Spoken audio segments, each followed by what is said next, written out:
Global Communities, African and the Ancient Near East, Northwest Semitic Philology. And his most recent publication is Reading Race, Reading the Bible, and it's been published in English, Portuguese, and German.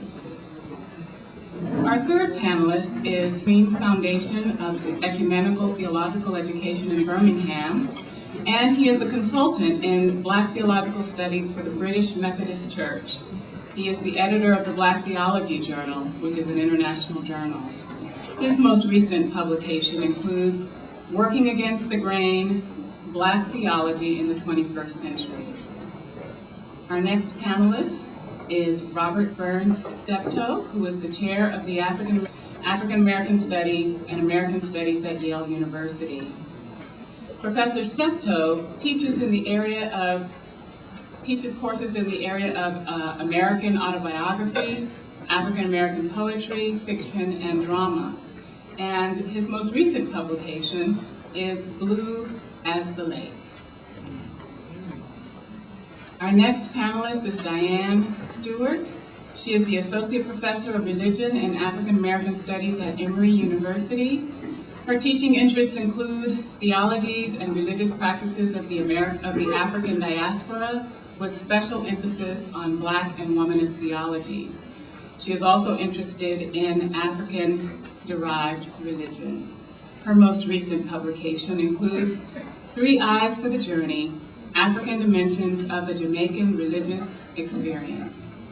And then Cornell West, who is the class of 1943 University Professor of Religion in the Center for African American Studies at Princeton University. His teaching interests include philosophy of religion and cultural criticism, and he has many publications, which also include Race Matters and Democracy Matters. And as Professor Towns already mentioned, our translator is Luis Nascimento. Os africanos tiveram de reorganizar. Think of the African diaspora in the Americas without thinking and taking into account que fundamentam as chamadas religiões afro-brasileiras. And this is what fundaments the African Brazilian religions.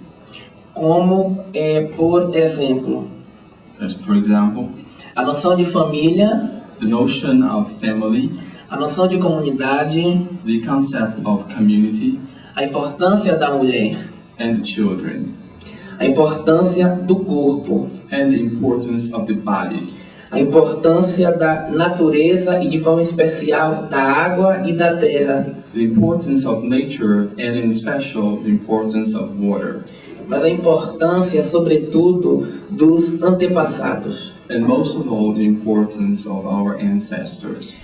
A retomada desses elementos, eles estão no... Think of all those different expressions as opportunities for us to engage in this with those communities that had to do this. We think of those traditions and to recognizing the syncretism of that those communities, the Black communities, had to do. Outro grande desafio que nós encontramos são os desafios representados pelos saberes tradicionais. And another challenge is to recognize the traditional wisdom. Entendidos como conjunto de conhecimento que está baseado numa experiência de muitos anos, que faz parte da vida de nossas comunidades. Recognizing them as a collection of knowledge that has been gathered along the history of the Black people. Me parece que isso nos permite pensarmos, de fato, a importância da memória e da história para a continuidade como homens e mulheres no mundo. And this permits us to think of memory in terms of something that helps us to continue existing in the world as humans, as men and women. E de uma certa forma isso vai nos ajudar cada vez mais a trabalharmos a questão da nossa autoestima. And this will help us work out the self-esteem that we need. Ainda no Brasil se insiste muito na necessidade de estarmos reforçando a beleza do negro, a beleza da negra. Recently in Brazil, we have been trying to reinforce the idea of the beauty of black men and women. E essa necessidade nós percebemos que ela deve acontecer desde o primeiro momento que a criança vai para a escola. And this is something that we have to do to start retelling our story from other perspectives. Por isso que nós temos insistido que há duas maneiras de contar essa história. And this is why we make a story. Uma história a partir da escravidão. A story from the point of view of the history of slavery. Uma história a partir de homens e mulheres, reis, rainhas, príncipes e princesas que foram escravizados. Or the story of kings, queens, and princes that were enslaved. Mas, sobretudo, o nosso grande desafio é proporcionarmos momentos como estes que nos dão a possibilidade de estarmos falando. Challenge is the one, having other opportunities in like this, gatherings, that permit us to engage in dialogue and to be listening and talking about ourselves. Continue in our sinful state. And some of us didn't like the idea that it's human nature. Some of us said yes when Anita said that earlier today. It is our nature, and we are constantly struggling against it. But for about 25, 30 years now, I've been telling Black Lutherans every opportunity that I get that we are the best interpreters of Luther's Simul Justus et Peccato, because we are stuck in the middle. We're at the bottom of the pile in so many ways. Not all of us, and certainly not the people in this room, in the U.S. and in the structures. And yet when you look in Brazil, where I had the privilege to live for 8 years, if you look in Southern Africa, where I've been on a number of occasions, if you look in the Caribbean, where I've been a few times, boy, do we have it good. Boy, do we have it good. We don't have as much time to fix something. So I was part of the last colonial experiment in the mission in the ELCA, I hope. Anybody who saw me that August 1995 getting on the plane saw by now an African American. We were African Americans by then, called ourselves African Americans. When I arrived in Brazil, in São Paulo, I was immediately told, well, you're not black. You're brasileiro, you're mineiro, you're baiano. The skin color, there are 187 different distinctions for racial categories in Brazil, unlike the 3 or 4 or 5 that we have here.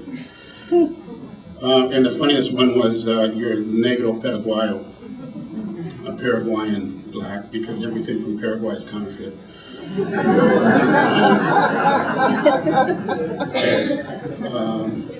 And they were about 20 years into the Black is Beautiful movement that you heard Gilson talk about.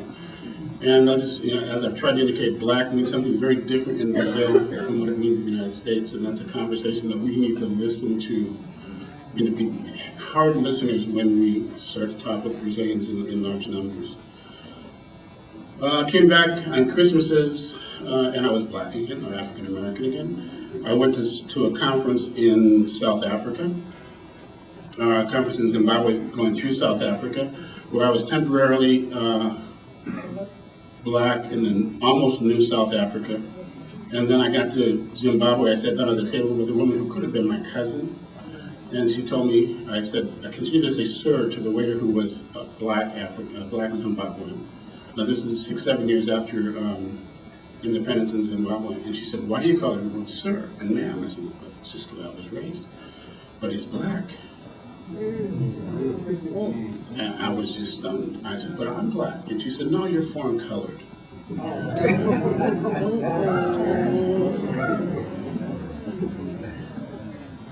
I went back to Brazil, the south of Brazil, where I was it's like the United States, about 13% African descendant, but very, very definitely am black in that part of Brazil.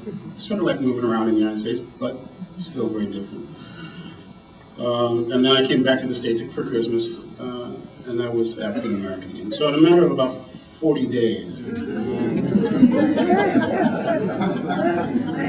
I was African American, I was foreign colored, I was black, I was negro, I was baiano, I was brasileiro, I was mineiro. In 1999, I taught for 3 months in Mozambique. At the end of my time in Mozambique, I went to buy presents, as we all do, and I went to the market, and I was disturbed to be charged the foreigner tax, and it was because of my Brazilian accent. There are 3 people in the room who understand how funny that is when I say I have a Brazilian accent. And I complained to one of my students, and she said, "But of course, professor, look at your white skin. Next time, take a black person with you." So I've told Emily this story, and I've threatened to publish it, and published a part of it in a book. But I want to do an article about all of this, about becoming a white man in the third world, and how much power I carried with me simply by carrying a blue passport into many different countries and situations, and what I represented to one very German Lutheran church from another very Scandinavian Lutheran church, and how they saw me as the harbinger of money and opportunity, and how much I need to own that when I sit down and have a conversation, so that I don't just say I got the money, we're going to do what my church says we're going to do. And on a slightly lighter, or maybe not so light, maybe slightly heavier, but I'm still joking, kind of, sort of. So in Mozambique, I finally became a white man in the third world. And today I sit at Yale University, an official invited guest for the university, with what I learned in San Diego last year, the smartest man in the world. Eddie Glaude told us that twice or 3 times about Cornell at AAR. And so I wonder if, to those people with whom we want to talk right now, if this isn't as white as it gets. Thank you.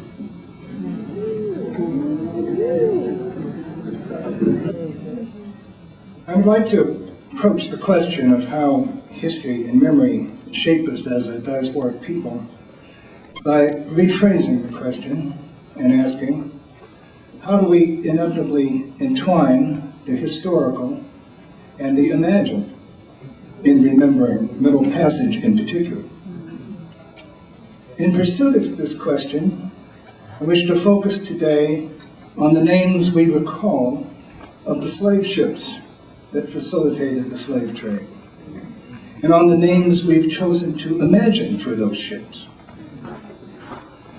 This fascinates me because part of the work of African American literature has been to keep the names of the slave ships before us, partly so that we can be perennially attentive to the ironies and contradictions in American history that have prompted African American cultural forms.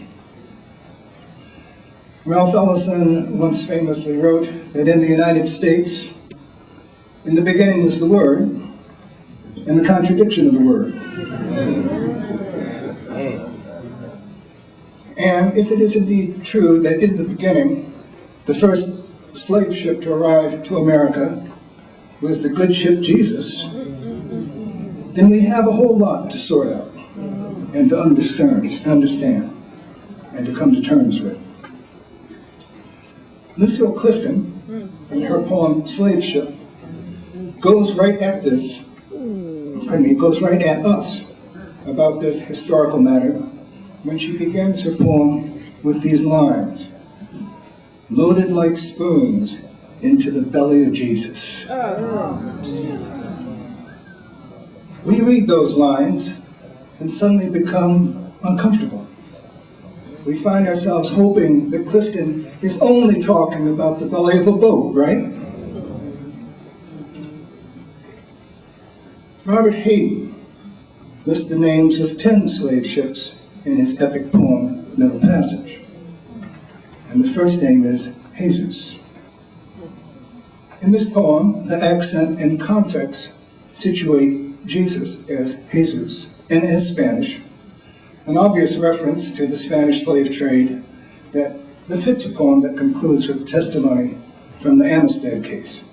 And of course, Amistad is another one of those names, friendship. That's another contradiction. But Hayden, like Clifton following him, includes a mix of English and Spanish bright, ironical slave ship names.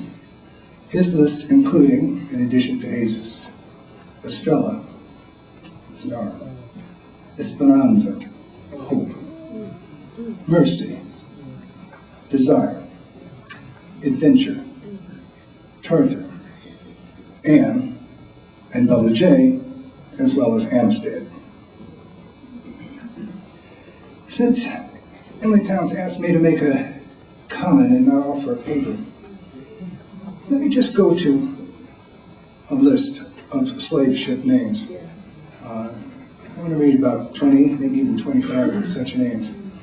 The names of slave ships that I found on the internet are placed at a location called the Ship Name Index.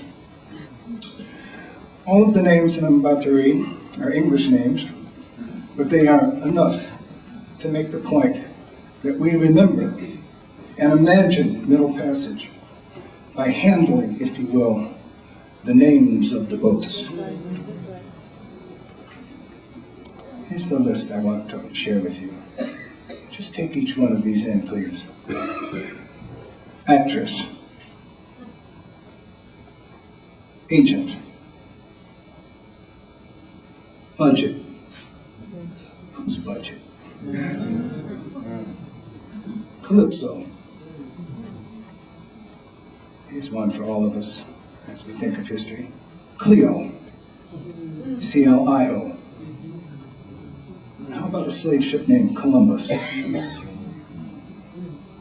How about Commerce? Delight. Eagle. Here's a good one. Immigrant. Slave ship named Immigrant. Forgive me for listing this one. The Emily. With a Y, no doubt. Oh no. I.E. Enterprise. Eros. Can you imagine? Slave ship named Eros.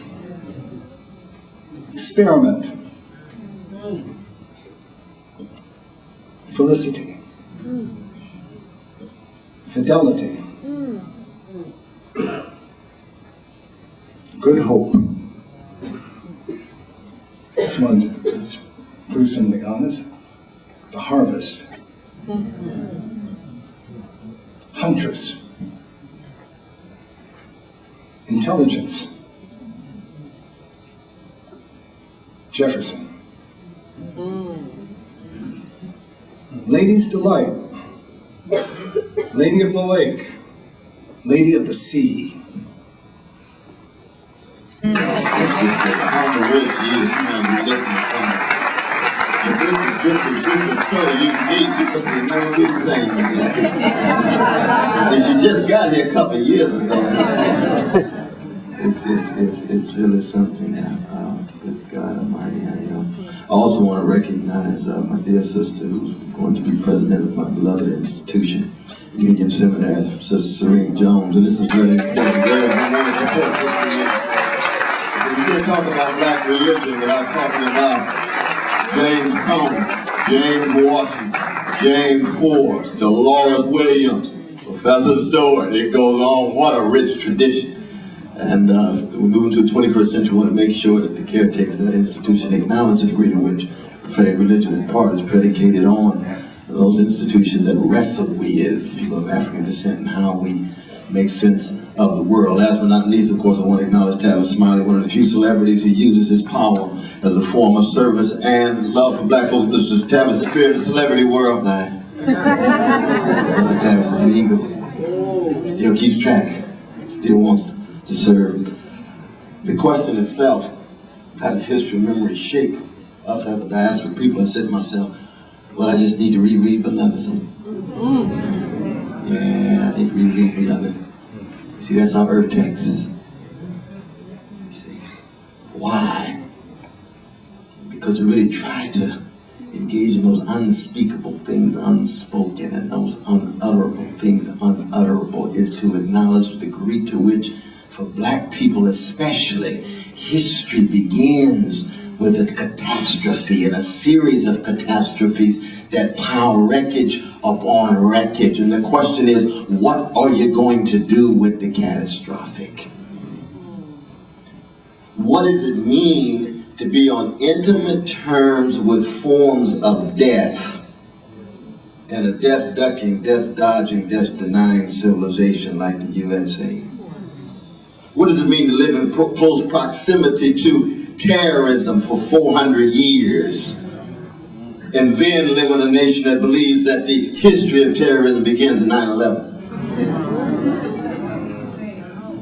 You've got fundamental clash in Weltanschauung of worldviews, and the role of the scholars that we've heard, and the poets, and our musicians is, how do we remain true to the lived experience of those Sly Stone called everyday people as they wrestle with the catastrophic? That's why our great figure Ralph Waldo Ellison says, the blues is what?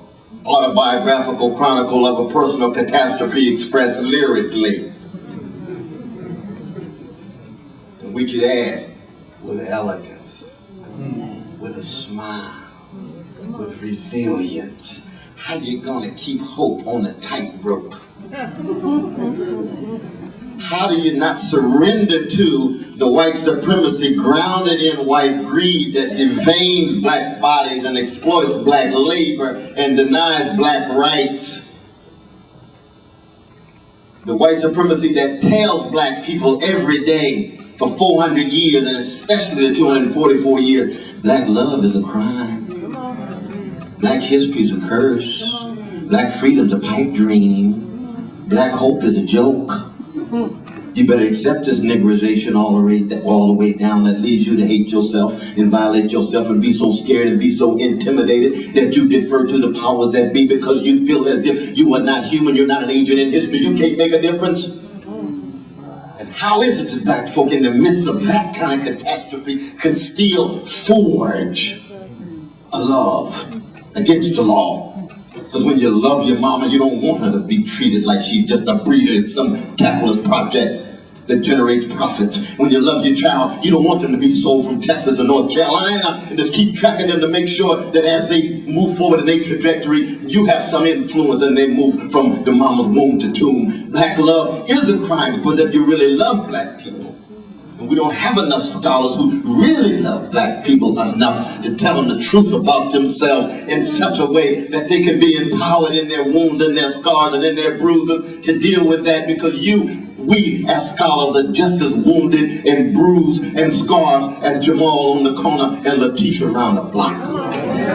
Of them, we just happen to be those particular Negroes. First, be honest and candid about the history. If we love the people, respect them enough to tell them the truth about what they're dealing with so they can understand the heroic energy that they're mustering with those folk formulations that Brother Reddy taught. Dear Brother Obama's speech the other day. From the vantage point of prudence and political expediency, masterful. From the vantage points of truth, profoundly disappointing. How do we deal with the tension? I love my brother, I support my brother. I told him over and over again, I'm gonna break my neck to get him to the White House, and when he wins, I'm gonna break dance in the morning. And the next day I'll be his major critic. Because it's not for me about him, it's about ordinary people being empowered. But the problem is, how do we get the truth out? See what I mean? How do we get it out? There's no accident. He couldn't tell the history of racial injustice because it cut too deep. He had to sidestep over it. And it's not true that slavery is America's original sin. That's not true. That's right. That's right. Subjugation and the dispossession and extermination of indigenous people. America was a corporation before it was a country. Profit, imperial expansion. Yes, slavery is vicious, ugly, inexplicably, very much like the show of our Jewish brothers and sisters in Jew-hating Europe. But we got to get the story right. You're talking about the generosity and the decency of the American people. Okay, I know you got to say that, my dear brother. But when did the decency really start kicking in? Slavery, Jim Crow, American terrorism, lynching, brutal police brutality, prison industrial complex, disgraceful school system, no health care, no job care, no child care, not enough jobs or living wage. When is that decency going to kick in all the way down? Not just in vanilla suburb. Let's be honest about it. Now, if we're going to be poets, especially, and by poets I mean what Shelley meant, poets are the unacknowledged legislatures of the world, which means those who muster their imagination and empathy in such a way that they use language and song to try to reshape people and touch their hearts and minds and souls and their bodies to get them in motion so they can do something before they die. That's why Beethoven called himself a poet of tones, or Coltrane's a poet. That's why Curtis Mayfield's such a great poet. That's just because he writes lyrics. The dialectical interplay between that sound and that silence, and he touches us in such a way that we want to keep on pushing.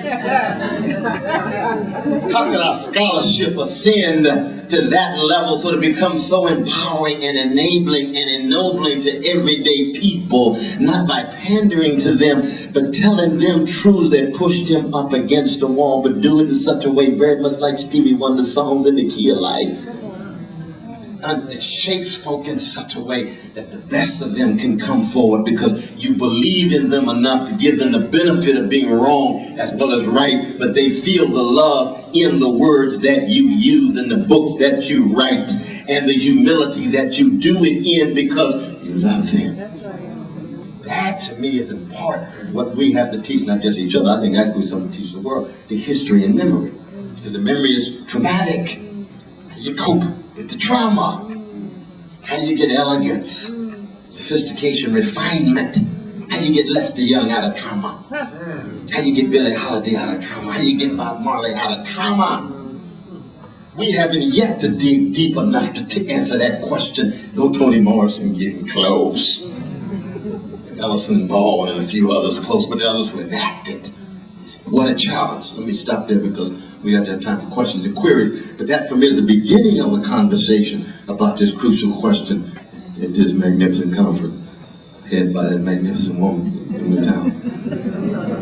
About all the various ways in which that religare, that binding, that sense-making, imposing some kind of order on the chaotic world is that work that makes references to God or some notion of a power beyond.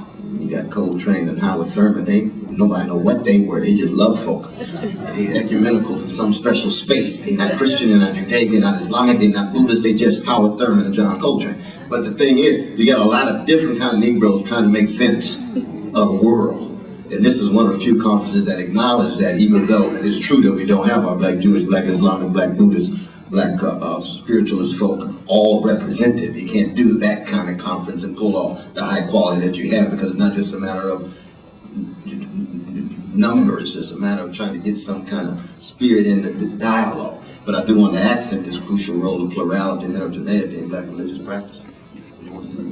Just very briefly, for me, the major foe of history and memory for today is the dominant form of free market fundamentalism. So that the mega churches and what's happening in the recording industry vis-a-vis black music and other rich forms of spiritual expression, as well as the academy itself, with market models moving in stronger and democratic models being pushed aside, that you can't have history. You gotta have three dimensions of time, right? You gotta have past, present, and future. And the market's all about perennial repetition of the present for bodily stimulation and instant gratification. Whereas we come from people that stirs the soul. You stir the soul by remembering the past, knowing what they went through, wondering how they got through, but you know somehow you connected them, so you might be able to get through and then pass that on to your precious baby. Without that continuity between past, present, and future, and this affects everybody, but especially black people, because we see this among our youth. I appreciate the brother asking the question. The technology can be used for history and memory, but the dominant form is to erase it. And instead of wrestling with the trauma and the catastrophe head on, the way Sister Serene, because I think trauma and catastrophe is always already there, it's already your constant companion, but the market response is to self-medicate and somehow think that no, you don't want to go through the water and over the mountain, and you want a pill so you can leapfrog over. That's a lot of Christian preaching that goes on in these mega churches. So mega churches, not a lot of mega love, not a lot of mega history, not a lot of mega justice, just the big mega churches. See what I mean? Oh yeah, that's something else, that's something else. So, all we have to say, look, we come out of a people where we're going to be true both to the best of the history, because we got gangsters, we got a hatred and bigotry like any other peoples. We're talking about the best, but we also know that our precious children are losing connection with that best. And therefore, all of this becomes sounding brass and tinkling cymbal if we can't make that connection out of love to the younger generation. That's why the fight for the souls and minds of the hip-hop generation is fundamental for anybody who has the audacity to say they Christian or Buddhist or freedom fighter or Judaic follower of justice or anything that has to do with decency and compassion. Sorry to go on so long, but we had a wonderful panel again.